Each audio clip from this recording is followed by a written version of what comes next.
ay alisin at dapat magkasundo kung payapa ang ating bansa. Aasetso nga tayo.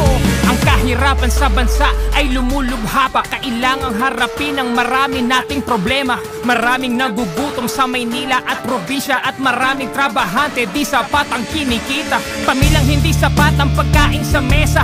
Kapag sila'y nagkasakit, wala rin pampaospital. Kabuhayang hinampas ang matinding kalamidad, at tumataas ang antas ng kriminalidad. Hindi mabuting panoorin na puro na lang kampihan. Kaliwat ka ng batikos, kabi-kabilang alitan ng dapat asikasuhin, at kailangang malunasan ng mga problemang nagpapahirap sa ating bayan. Sa ating ang panahon, pagkakaisa ang solusyon.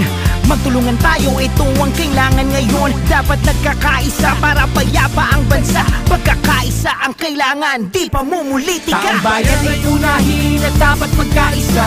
Ayusin ang mga problema ng ating bansa. Ang